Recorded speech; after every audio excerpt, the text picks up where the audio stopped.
Este fin de semana el Comité Político del Partido de la Liberación Dominicana celebró su segunda reunión ordinaria, luego de la escogencia de los nuevos miembros del Comité Político.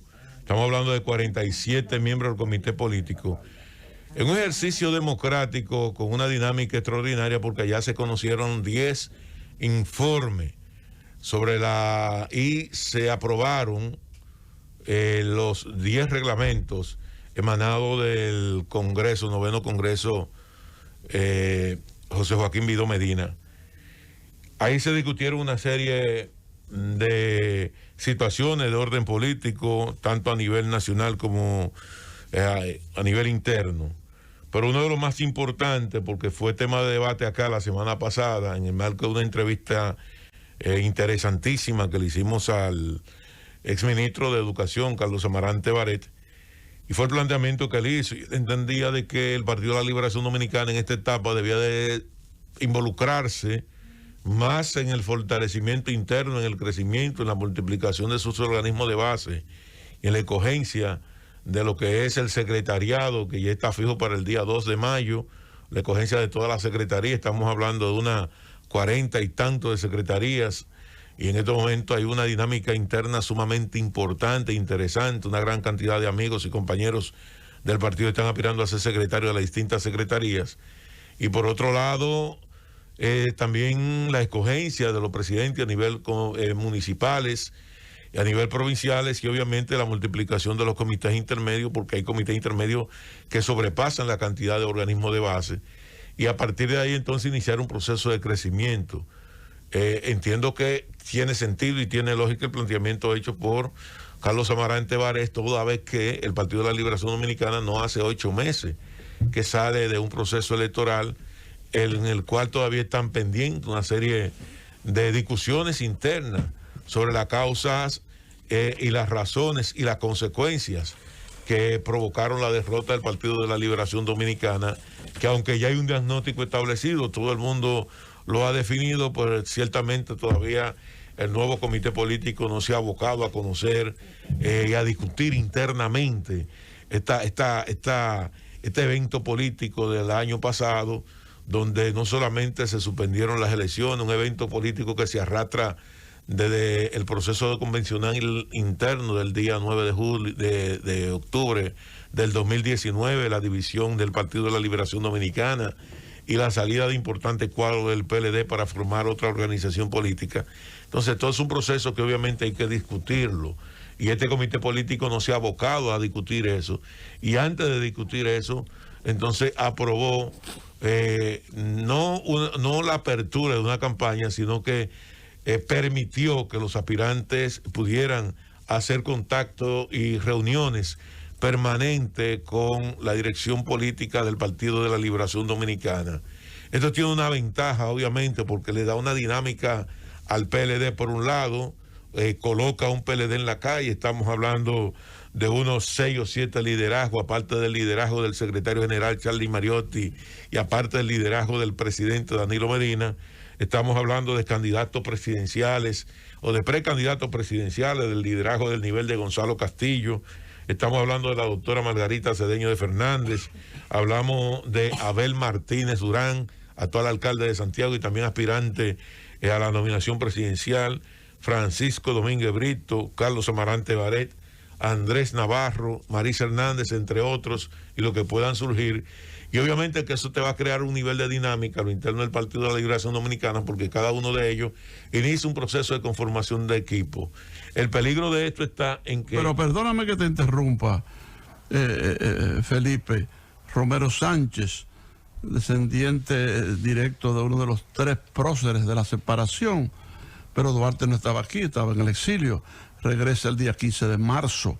El jefe político del movimiento es Francisco de Rosario Sánchez, y el hombre que ejecuta la acción política como Mella, la acción militar. Pero bueno, esa es otra cosa, o es parte del asunto. Lo que yo quería decirte es que has mencionado posibles candidatos presidenciales de tu partido, que por cierto, ahora Nayib Chaede y tú, ¿verdad?, van a compartir, ¿saben con quién? Con el doctor Humberto Salazar. El doctor Humberto Salazar acaba de ser, estoy escuchando me estoy escuchando yo, vamos a ver cómo se corta eso. El doctor Humberto Salazar, ¿verdad?, ha sido juramentado como miembro del Comité Central del PLD. Es un eminente médico dominicano que ha ocupado altas posiciones. Ahora mismo viene de estar varios años en exitosas actividades diplomáticas, y ahora va a estar en el comité central, ¿verdad? Entonces, lo que yo quería decir es que mencionaste, y no es por ganas de joder o introducir un ingrediente negativo, pero mencionó usted, compañero, ¿verdad?, a Gonzalo Castillo y a los demás que pueden ser candidatos presidenciales. Por cierto, que se te olvidó Abel Atahualpa Martínez Durán. Bueno, una figura importante. Ahora, ojalá que al que sea electo no le pase lo mismo que a Gonzalo Castillo, que ganó unas elecciones internas del partido después de la salida de Leonel, una salida que fue provocada porque no se quería compartir el liderato y sacaron a Leonel Fernández. Gravísimo error, pero bueno, dentro de la actividad política eso es normal en todas partes del mundo. No cabían dos, no cabían Stalin y Trotsky, ni siquiera cabían Stalin y Lenin. Lo que pasa es que Lenin muere joven y así por el estilo, sigue contando. Como en Egipto no cabían los dos coroneles famosos que derrocaron al bandido Rey Farú. Pero otra cosa es, quiero decir que ojalá que no pasen lo que pasó Gonzalo Castillo, que fue el que ganó de los 5 ya aspirantes, aparte de Leonel, ya fuera del partido, ganó, ¿verdad? Y obtuvo un 37% él, a base de sus condiciones, mientras que la mayoría de los altos dirigentes, la mayoría de los influyentes del partido, ¿verdad? ¿Qué hicieron los altos dirigentes, salvo honrosas excepciones? Sabotear la candidatura de Gonzalo Castillo, porque no les convenía que fuera presidente de la República. Adelante, Felipe. Gracias, don Álvaro. Mire, independientemente de esa apreciación que usted tiene, que yo la respeto, don Álvaro, debo decirle que independientemente, yo creo que Gonzalo, quien hizo alpinismo político, porque tomar una candidatura presidencial, un partido dividido con el peso del liderazgo del presidente Leonel Fernández, en medio de una pandemia, atado el gobierno de pies y manos, donde el presidente Danilo Medina tenía más de 600 obras pendientes de entregar e inaugurar y no poder hacerlas, que obviamente eso se podía traducir en un beneficio de imagen pública para el PLD, en medio de una denuncia de fraude electoral a lo interno del PLD por un lado, que nunca se pudo sustentar, en medio luego de una denuncia que responsabiliza al gobierno de un supuesto fraude electoral porque la Junta Central Electoral de manera irresponsable no supo asumir las consecuencias de sus actos, de su incapacidad, de su inoperancia. Y por un tema de gobernabilidad terminó el gobierno del PLD y de Danilo Medina asumiendo el costo político de esa irresponsabilidad de la Junta Central Electoral, que termina con la suspensión de las elecciones en febrero y luego las suspensiones de las elecciones de mayo en medio de una pandemia, y encima de todo eso Gonzalo Castillo sacar un 38% del porcentaje electoral en medio de todo eso. Yo creo que es un titán, tiene un liderazgo político extraordinario, con una carrera política que apenas comienza y apenas inicia, porque Gonzalo Castillo apenas está iniciando su carrera política en las aspiraciones presidenciales. Y creo que es un valor importante, un valor intangible que hay ahí, que es de Gonzalo Castillo. Ya lo de la participación, lo de la integración o no, yo tengo una lectura distinta, yo respeto la posición suya. Ahí se obedecieron una serie de estrategias políticas y estrategias electorales.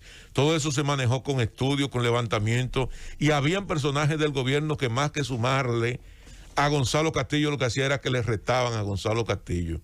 y uno de los asesores políticos, la asesoría de esa campaña electoral, las recomendaciones que se hizo fue de que Gonzalo asumiera no solamente la candidatura, sino el liderazgo del partido en ese momento en términos momentáneos, porque estaban sumergidos en una pandemia, y que habían importantes cuadros y dirigentes del Partido de la Liberación Dominicana, incluyendo miembros actuales del comité político, que su presencia en la campaña electoral, lejos de sumarle a Gonzalo Castillo, lo que hacía era restarle, y que por eso se obedeció a esa estrategia de carácter político que creo que al final rondó con sus éxitos, porque Gonzalo Castillo le entregó al Partido de la Liberación Dominicana, en medio de toda esa situación que he descrito, le entregó un Partido de la Liberación Dominicana con un 38%, y creo que eso es sumamente importante en esta etapa de la vida política. Y si hoy, agrego brevemente, don Felipe, si hoy el PLD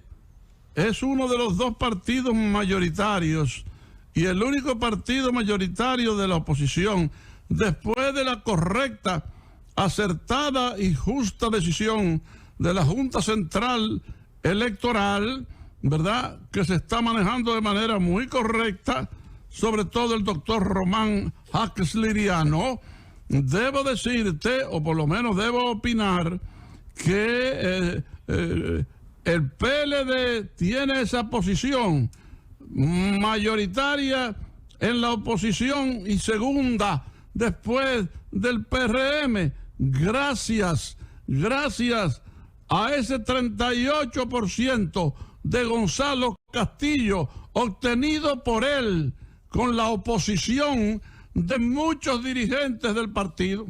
Así es, don Álvaro, y estoy totalmente de acuerdo con usted, y eso es lo que ha permitido hoy tener un Partido de la Liberación Dominicana mucho más dinámico, un Partido de la Liberación Dominicana con mucha ansia, con mucha voluntad, con mucho entusiasmo a lo interno, con una determinación clara de no solamente reorganizarse internamente, sino también de reconquistar el poder.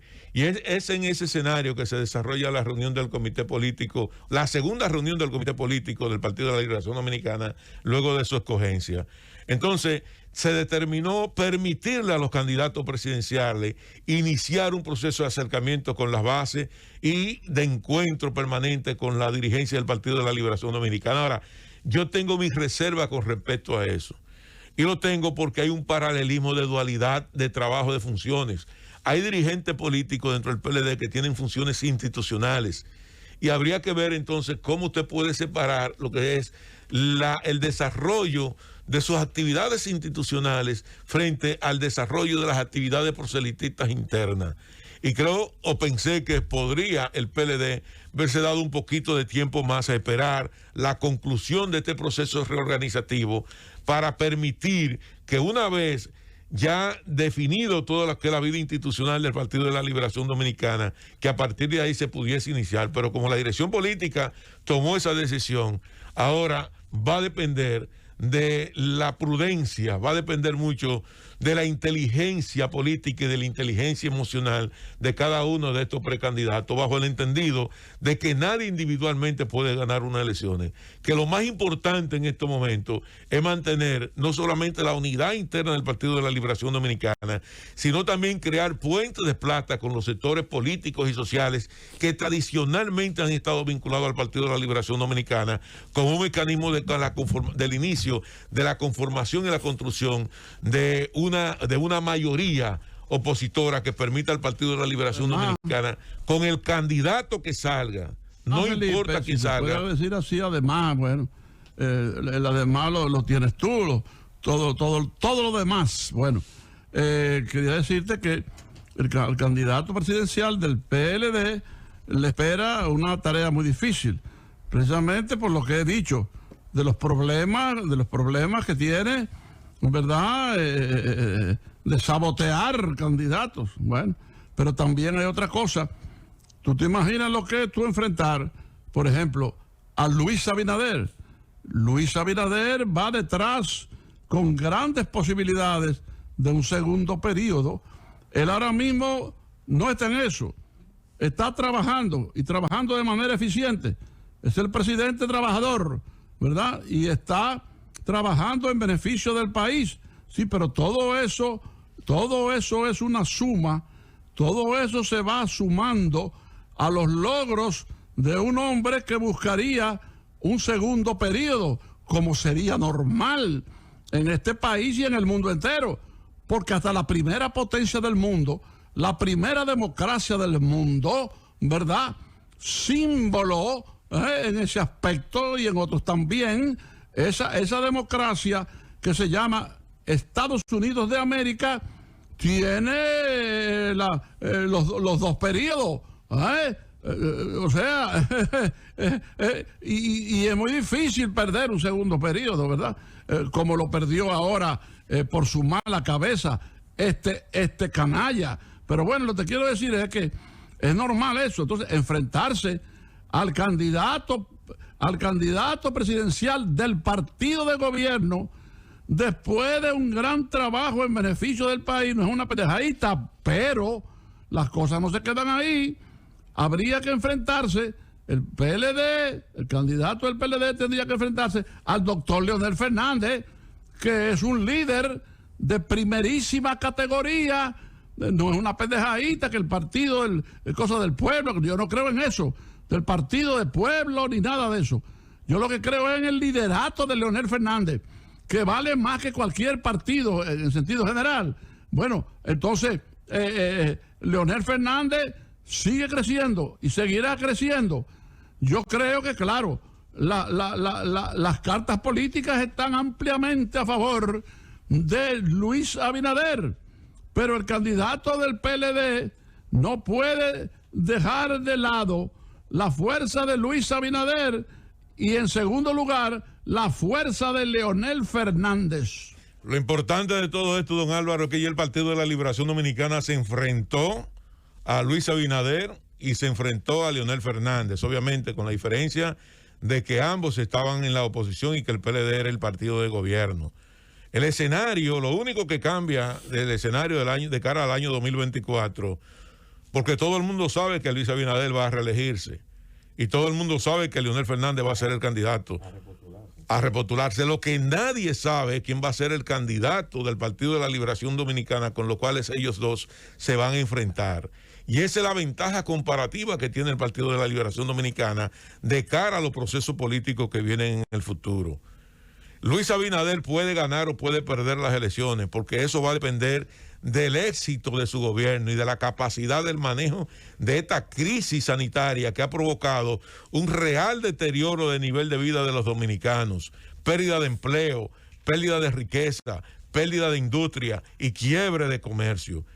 Y el tema no es si la gente se va a sentir quebrada o se va a sentir mal o se va a sentir bien, no. Es que la gente perciba que lo que está haciendo el gobierno lo está haciendo en beneficio de ellos. Y la posibilidad de reputación del presidente Abinader va a depender de su capacidad que él tenga y el éxito que tenga en el manejo de esta crisis. Con el tema del presidente Leonel Fernández, ya el PLD se enfrentó al presidente Leonel Fernández. Que crezca o que no crezca, eso va a depender de la capacidad que tenga el Partido de la Liberación Dominicana, no solamente de reagruparse internamente, sino de presentar las mejores credenciales, no tanto en una candidatura presidencial, sino un verdadero liderazgo municipal fuerte como el que tiene el Partido de la Liberación Dominicana. El PLD en estos momentos tiene 120 directores de distritos municipales. El PLD en estos momentos tiene 66 alcaldes, tiene más de 70 diputados y 3 senadores. Y ese liderazgo que le garantiza una presencia nacional al Partido de la Liberación Dominicana es el principal activo político. Romero y Sánchez, ¿le falta algo a usted? Se menciona, el PLD tiene esto, tiene aquello, tiene lo otro. Y Luis Abinader tiene el poder en las manos. Lo más fácil para el PLD ha sido vencer el poder, porque lo ha hecho. Y lo ha hecho en democracia. Y lo va a seguir haciendo, como el PRM derrotó al PLD en democracia. Porque aquí ya no se trata de ruptura del orden institucional y que vamos a crear una crisis. No, no, no. Aquí de lo que se trata es de la evaluación de las gestiones de gobierno. Y el PLD duró 20 años gobernando, manejando situaciones y manejando crisis. Vamos a evaluar al PLD por lo que el PLD hizo. Y vamos a evaluar al PRM por lo que el PRM hizo desde el gobierno. Y a partir de ahí la gente sacará sus conclusiones. Porque ya el discurso de la corrupción se está cayendo. Yo quiero ver los expedientes de corrupción. Yo quiero ver los sometimientos a la justicia. ¿Por qué? Porque resulta que una cosa es con guitarra y otra cosa es con violín. Y cuando usted está ahora administrando esta administración pública y se da cuenta lo difícil que es manejar un país en crisis, usted tiene dos opciones. O cierra las instituciones públicas y no funcionan como no están funcionando muchas de ellas en este momento, o gobierna. Entonces ahí es que está la gran diferencia de entre lo que es el gobierno real y el gobierno ideal. Y yo estoy convencido de que ya el PRM está entrando al gobierno real, porque ya este año que duró del gobierno ideal ha visto que no le ha funcionado y ya están en la antesala del gobierno real. La mayoría de los casos que se están investigando, que se están imputando de dirigentes importantes del Partido de la Liberación Dominicana, en la mayoría de ellos, cuando usted lo analiza, usted sabe que eso es más propaganda que realidad. Ahora, si hay algo de realidad, yo quisiera verlo a todos los corruptos presos. Lo de mi partido, a todos los corruptos de mi partido los quiero ver presos, sometidos a la justicia y que respondan por ello, a todos. Ahora, lo que no se puede ver es que usted convierte en propaganda política un tema de la corrupción para dañar una gestión de gobierno y después entonces que nadie, absolutamente nadie, caiga preso en uno de los supuestos gobiernos más corruptos de la historia de la República Dominicana. Aquí de eso es que se trata. Entonces, todo ese tipo de cosas lo aclara el tiempo. Vamos a ver cuáles son los expedientes de corrupción. Vamos a ver cómo se sustentan esos expedientes, esos supuestos expedientes de corrupción. Porque la mayoría de ellos están sustentados en violaciones de carácter administrativo, en violación a la ley 370 de compra y contratación. Y alrededor de eso es que están sustentados la mayoría de todos los expedientes. Pero ya en este gobierno se han hecho una gran cantidad de violación a esos procedimientos de compra y contratación que no involucra corrupción, porque no voy a decir que eso involucra corrupción, pero si la evaluación del concepto de corrupción es la violación a los procedimientos que establece esa ley, entonces este gobierno va a terminar también preso bajo esos mismos argumentos.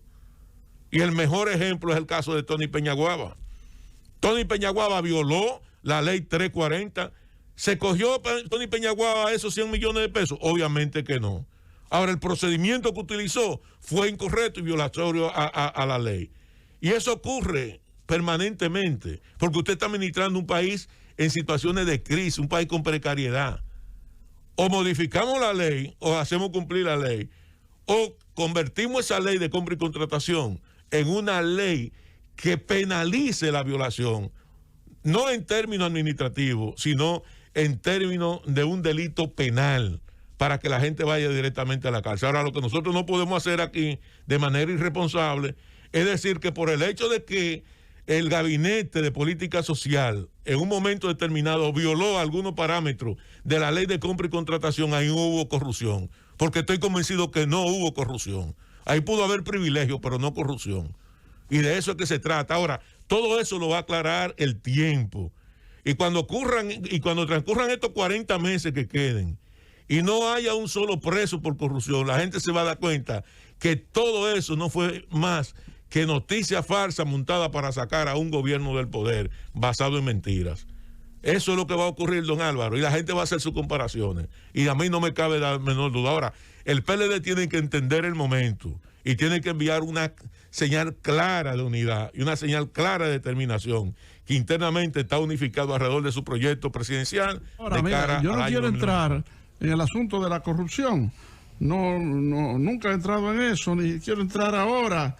No sé, Felipe, pero aclárame algo. Me da la impresión, nada más que la impresión, de que el PLD en sus más altas instancias, el PLD en su Comintern, ¿verdad? No habla, no se refiere a supuestos reales actos de corrupción, ni mucho menos defiende a los acusados. ¿Por qué? No, don Álvaro, porque fue lo que le expliqué. Si el gobierno tiene, o cualquier función pública tiene un expediente de corrupción, que lo sometan a la justicia. Porque de eso se trata. Una cosa es esa. O sea, ¿qué es lo que tienen que hacer las autoridades? Que las autoridades encuentren un delito penal, un acto de corrupción, y sometan a esos funcionarios públicos a la justicia en función de la violación que han hecho. Eso es lo único que se requiere, y que se respete el debido proceso, obviamente. Llévatelo, Cundo.